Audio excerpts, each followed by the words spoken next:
Israel Gaza സംഘർഷത്തിൽ 60 ദിവസത്തെ വെടിനിർത്തൽ കരാർ പ്രഖ്യാപിച്ചിട്ടും ഗാസ രക്തരൂക്ഷിതമായ അവസ്ഥയിലൂടെയാണ് കടന്നുപോകുന്നത്. ഗാസയിൽ വെടിനിർത്തൽ ചർച്ചകൾക്കായി ഇസ്രയേൽ ഖത്തറിലേക്ക് സംഘത്തെ അയക്കാനുള്ള പദ്ധതികൾ ഇസ്രയേൽ പ്രധാനമന്ത്രി ബെഞ്ചമിൻ നെതന്യാഹുവിന്റെ നേതൃത്വത്തിൽ നടക്കുന്നുവെന്ന വാർത്തകളാണ് പുറത്തുവരുന്നത്. ബന്ദികളുടെ മോചനവും വെടിനിർത്തൽ കരാറും സംബന്ധിച്ച് ഹമാസ് ഭീകര സംഘടനയുമായി പരോക്ഷ ചർച്ചകൾക്കിടയിലാണ് ഈ സംഘം ഖത്തറിലേക്ക് എത്തുന്നത്. ശനിയാഴ്ച വൈകിട്ടാണ് പ്രധാനമന്ത്രിയുടെ ഓഫീസ് പദ്ധതികൾ പ്രഖ്യാപിച്ചത്. എന്നാൽ അമേരിക്കയുടെയും ഇസ്രയേലിന്റെയും പിന്തുണയോടെയുള്ള ഈ നിർദ്ദേശത്തിൽ ഹമാസ് നിരവധി അസ്വീകാര്യമായ ഘടകങ്ങൾ തന്നെ നിർദ്ദേശിച്ചിട്ടുണ്ട് എന്നതാണ് പ്രസ്താവനയിൽ മുന്നറിയിപ്പ് നൽകിയിരിക്കുന്നത്. ഗാസ, ഇറാൻ, മറ്റു വിഷയങ്ങൾ എന്നിവയെക്കുറിച്ചുള്ള ചർച്ചകൾക്കായി US പ്രസിഡന്റ് ഡൊണാൾഡ് ട്രംപുമായി കൂടിക്കാഴ്ച നടത്താൻ തിങ്കളാഴ്ച വാഷിംഗ്ടണിലേക്ക് പോകാനിരിക്കെയാണ് പ്രധാനമന്ത്രി ബെഞ്ചമിൻ നെതന്യാഹു സംഘത്തെ ഖത്തറിലേക്ക് അയച്ചിരിക്കുന്നതും. ഗാസയിൽ ഭീകര സംഘടനകൾ തടവിലാക്കിയിരിക്കുന്ന അല്ലെങ്കിൽ ജീവിച്ചിരിക്കുന്ന ബന്ദികളിൽ പകുതിയോളം പേരും മരിച്ച ബന്ദികളിൽ പകുതിയോളം പേരെയും 60 ദിവസത്തിനുള്ളിൽ 5 വ്യത്യസ്ത മോചനങ്ങളിലായി തന്നെ ഇസ്രയേലിലേക്ക് തിരികെ കൊണ്ടുവരണമെന്ന ചട്ടക്കൂട് നിർദ്ദേശത്തിൽ നിന്നാണ് ഹമാസ് ഒരു പോസിറ്റീവായിട്ടുള്ള പ്രതികരണം നൽകിയിരിക്കുന്നത്. കരാർ നിലവിൽ വന്നാൽ തന്നെ ഈ യുദ്ധകാലത്തുണ്ടാകുന്ന മൂന്നാമത്തെ വെടിനിർത്തൽ കരാറാണിത്.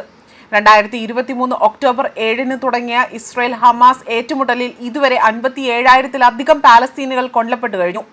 സ്ത്രീകളും കുട്ടികളും അടക്കമാണ് കൊല്ലപ്പെട്ടിരിക്കുന്നത്. ആദ്യത്തെ വെടിനിർത്തൽ കരാർ 2023 നവംബറിലായിരുന്നു നടന്നത്. വെറും 10 ദിവസം മാത്രമേ ഇത് നീണ്ടു നിന്നുള്ളൂ. രണ്ടാമത്തെ ഈ വർഷം ഫെബ്രുവരിയിലായിരുന്നു നടന്നത്.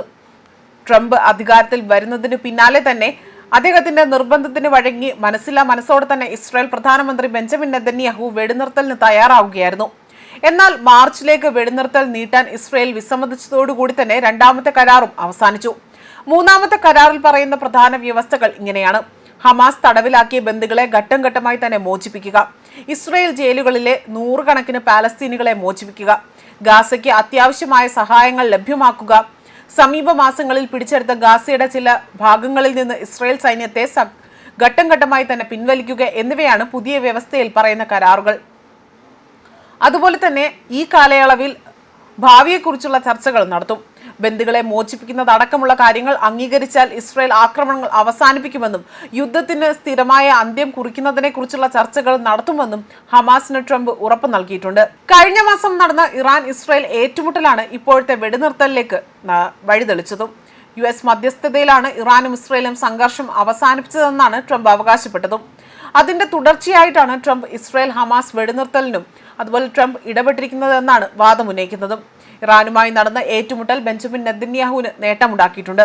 ഒരു വിഭാഗം ഇസ്രായേലികൾ ഇത് അവരുടെ രാജ്യത്തിന്റെ വിജയമായി തന്നെയാണ് ആഘോഷിക്കുന്നതും. ന്യൂസ് ഡെസ്ക് കർമ്മ ന്യൂസ്.